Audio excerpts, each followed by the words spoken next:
ये सारी कीलें तेरे उपालंब है। क्यों भाइयों, आदमी की गलतियां अगर गिनी जाए ना तो यूं ही निकलती हैं, चाहे वो कील के रूप में ना हो।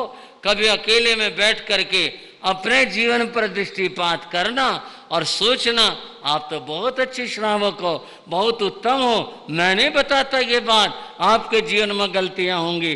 पर एक आदमी का नाम लेकर तो मैं कह सकता हूं, कोई आदमी अकेले में बैठकर अपने बारे में सोचे और एक दृष्टि डाले, मैंने जीवन में कितनी सारी गलतियां करी हैं, तो पता चले कितनी दीवारें भरेंगी। इस बात का तो पता चलेगा ना जब आदमी अपने से पूछे तूने कितनी गलतियां करी। मां ने जब ये कहा तूने ठोकी है, ये तेरे सारे उपालंब हैं, उसने सोचा ये सारे मैंने इतनी गलतियां करी हैं और मेरी मां को इतने उपालंब सुनने को मिले। वो बोला नहीं। उसका अच्छा समय आया होगा, शुभ कर्म का उदय आया होगा, यही कह सकता हूं मैं। वो घर में एक तरफ बैठ गया, इतने सारे उपालंब मेरी मां को भोगने पड़े। पता नहीं लोग कैसी गाली दे के जाते होंगे इसको, क्या कह के जाते होंगे इसको, अरे ये बेचारी क्या करे अकेली, चुप सुन लेती होगी। ये सारी कीलें, मां ने बिल्कुल ठीक कहा, ये सारी कीलें मैंने ठोकी हैं, ये मेरे अपराध हैं और मेरी गलतियां हैं, मैंने ठोके। अब क्या हो, अब मैं बताता हूं कि मनुष्य गति सुगति और दुर्गति एक मनुष्य में दोनों पाई जाती हैं। जो मैं समझाने लग रहा था वह दुर्गति में पड़ा हुआ वो व्यक्ति, वो युवक, उसने कहा ये मैंने इतनी गलतियां कर रखी, अब क्या हो इसका समाधान? कुछ नहीं हो सकता। इन कीलों को उखाड़ के फेंक दो, दीवार से तो उखड़ जाएंगी, पर जो दिल में चुभी हैं और कानों में कीलें चुभी मेरी माँ की, और जो मेरी गलतियां हैं वो तो नहीं उखड़ सकती। उसने उस दिन एक फैसला किया, आज के बाद वो चोरी नहीं करेगा। ये फैसला किया उसने। जीवन में यह परिवर्तन आया, आज के बाद कभी चोरी नहीं करूंगा। अब वो घर में पड़ा रहता, बाहर जाए लोग आंखों आंखों में कहते हैं चोर आ लिया, सामान अंदर कर लो, चोर आ लिया, दरवाजा बंद कर लो। ये उसकी दशा थी। अब वो बाहर नहीं निकला, कई दिन से पड़ा रहा। माँ ने फिर हिम्मत की, बेटा ऐसे तो कैसे काम चलेगा, कुछ काम कर। माँ मैंने चोरियां करी, यही काम किया है। बेटा अच्छा काम कर ले, कुछ और काम कर ले तू।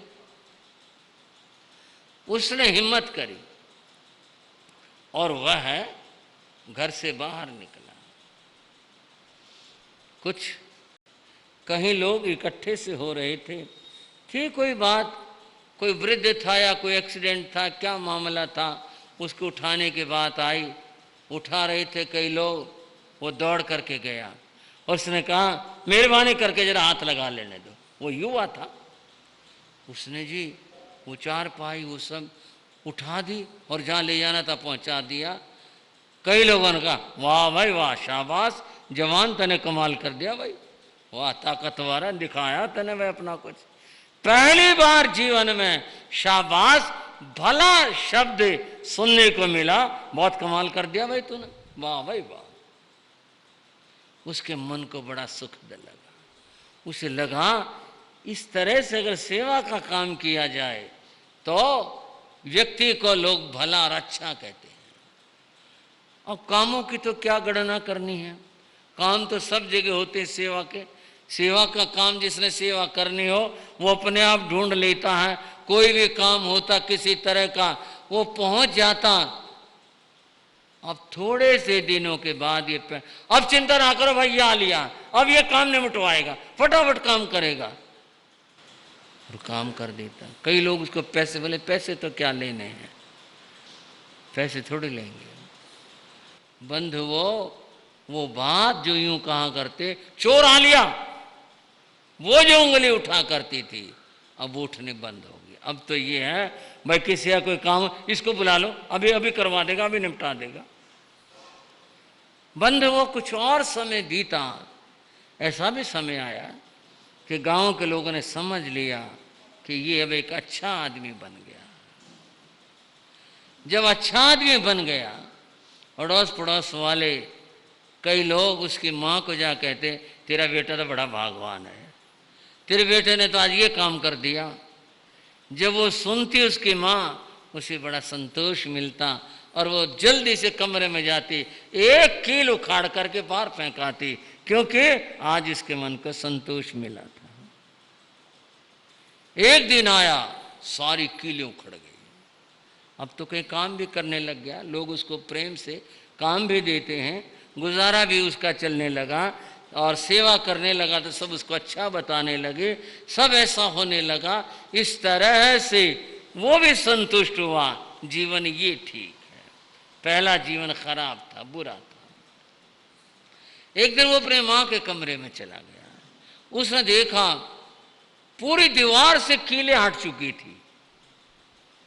उसने माँ से कहा, माँ कीलें कहाँ गई? वो बोली, बेटा कीलें तो तूने उखाड़ के फेंक दी। माँ ने क्या बोला, भाई कीलें तूने उखाड़ कर फेंक दी। वो बोला, माँ गड्ढे तो रह गए। बोले, कोई बात नहीं, अगर तू इसी रास्ते चलता रहा ये गड्ढे भी सारे भर जाएंगे और दीवार पहले से भी अच्छी हो जाएगी। अगर तू इस रास्ते के ऊपर चलता रहा। बात हम कहाँ लाए, बात को गोत्र कर्म दो प्रकार का होता है, उच्च गोत्र और नीच गोत्र। ये गोत्र इन गोत्रों से संबंध नहीं है जो संसार के अंदर लोग लगाए हुए बैठे कह रहे हैं। इसका संबंध है आत्मा की स्थिति। एक वो आत्मा जो नीच प्रवृत्तियों में है, एक वो आत्मा जो उच्च प्रवृत्तियों में है। उच्च प्रवृत्तियों में है तो उच्च गोत्र आत्मा है, और जो नीच कार्यों में लगी है वो नीच गोत्र आत्मा। नरक और त्रियंच तो है ही नीच गोत्र वाले। देवता संसार की दृष्टि से, सुख की दृष्टि से उनकी उच्च स्थिति है, और मनुष्य जिस गति में हम हैं, हम रहते हैं, जिस दुनिया में रहते हैं, आज हम जीवन जी रहे हैं, हमारी स्थिति दोनों प्रकार की है। व्यक्ति चाहे तो उस युवक की तरह से अपने जीवन को ऐसा भी बना सकता है जिसको लोगों ने चूर कहा, अर्थात नीच गोत्र वाली आत्मा बन जाए और अच्छे कार्य करके वह उच्च और अच्छा काम करने लगे, उच्च गोत्र आत्मा बन जाए। बंधुओं, ये गोत्र कर्म है। ये गोत्र कर्म हमने व्यवहार से समझा, इस तरह से ये स्थिति होती है। अब थोड़ा सा इसको और समझ लीजिए, और वह यह है, जो सम्यक्ति आत्माएं होती हैं वे उच्च गोत्र वाली होती हैं, और जो आत्माएं मिथ्यात्व होती हैं वे आत्माएं नीच गोत्र वाली होती हैं। धर्म के मार्ग पर चलो, देव गुरु धर्म में आस्थावान बनो और अपना जीवन अच्छा बनाओ, तो हमारी आत्मा उच्च गोत्र वाली आत्मा हो जाएगी, इस तरह बन जाएगी। अतएव गोत्र कर्म के कारण से व्यक्ति, इस कर्म के बंध से व्यक्ति, उसकी आत्मा इन स्थितियों को प्राप्त होती है। कैसे होती है? जब नीच गोत्र वाले काम करेंगे तो आत्मा का पतन होता है, और जब उच्च गोत्र वाले कर्म करेंगे तो उस आत्मा का उत्थान हुआ करता है। ये गोत्र कर्म की बात है। गोत्र कर्म इस प्रकार से बताता और ऐसा बनाता है, लेकिन इसके बनाने में और बांधने में हमारा बहुत योगदान होता है। आज की चर्चा में थोड़ा सा कहना चाहूँगा। यूं तो जन्मना हम जैन हैं, सभी जो जैन धर्म को मानता वो जैन है, लेकिन एक तो है जन्मना जैन परिवार में जन्म हुआ और जैन हो गए। एक होता कर्मणा, अपने कर्म से जैन होना। ये बात मुश्किल शुरू हो गई।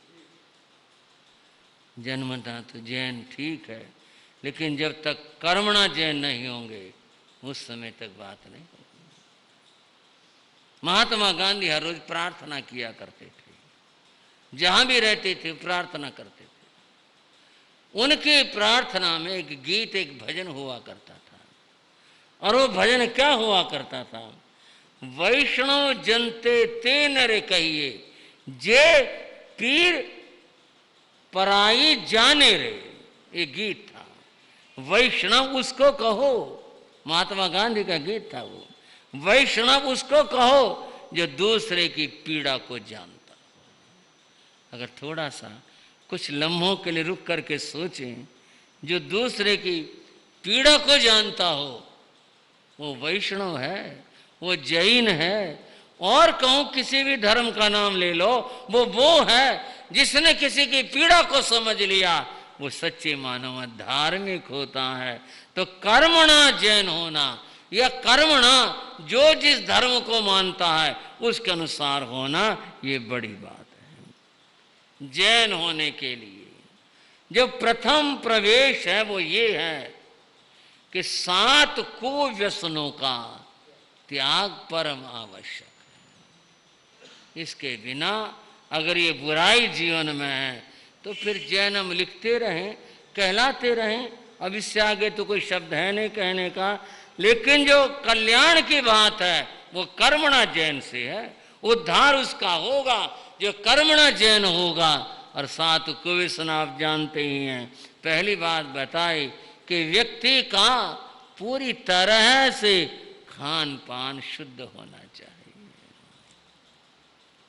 किसी भी प्रकार का आहार में कोई अंश कण मात्र भी मांसाहार का, हिंसा परक जो भोजन है उनका कण भर भी नहीं आना चाहिए।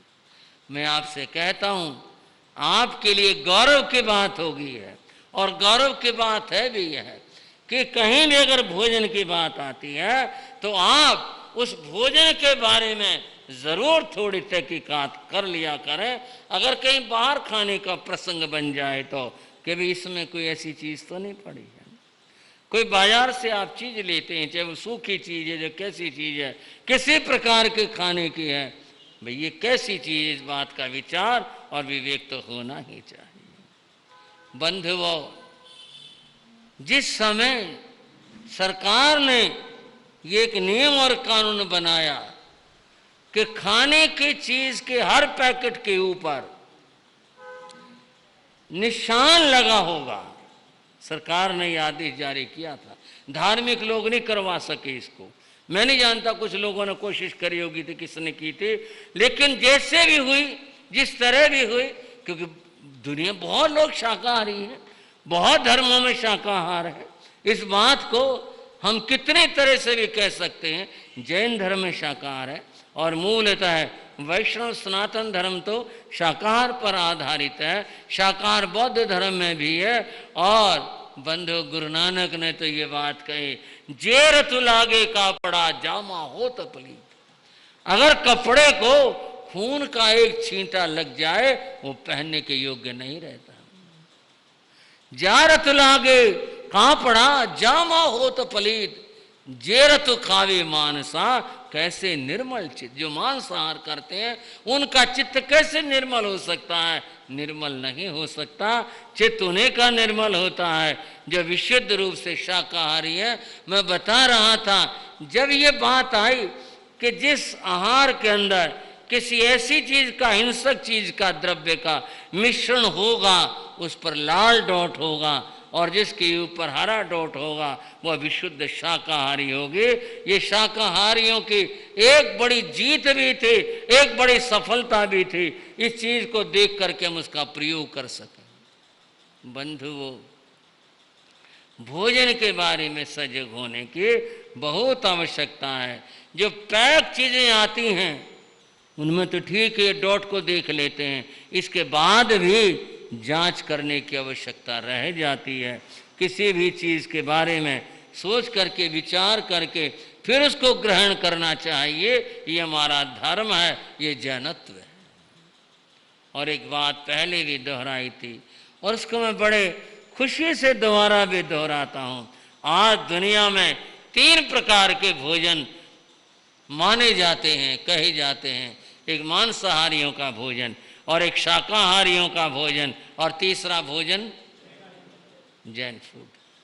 कितने बड़े गर्व की बात है। जैन फूड दुनिया में मान्य है, सबसे अलग है। जैन फूड सबसे भिन्न है। और जहाँ भी सरकार की ओर से भोजन परोसे जाते हैं, चाहे हवाई जहाज हो और रेल के अंदर भी जहाँ जहाँ पर व्यवस्थाएं हो, जैन फूड की अलग व्यवस्था होती है।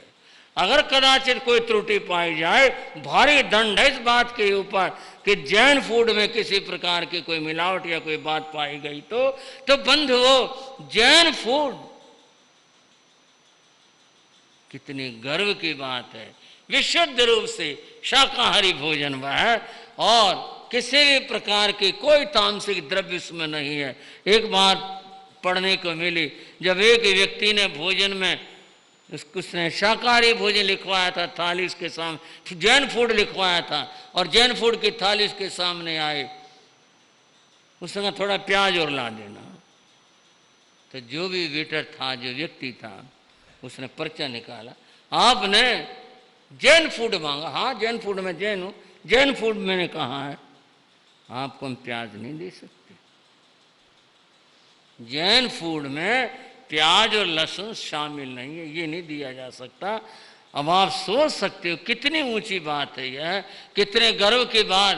पर थोड़ा सा खेद भी, एक जैन आदमी ये कह रहा मुझे प्याज ला करके दो और फिर सरकारी कर्मचारी कह रहा है हम आपको दे नहीं सकते क्योंकि जैन फूड में नहीं है। बंधुओं, अपने धर्म और अपने गौरव को याद रखो, हमेशा ध्यान में रखो। मैं जैनत्व की बात और गोत्र की बात कर रहा हूं। सबसे पहली बात, सबसे पहली पहचान जैन की विशुद्ध शाकाहारी हो।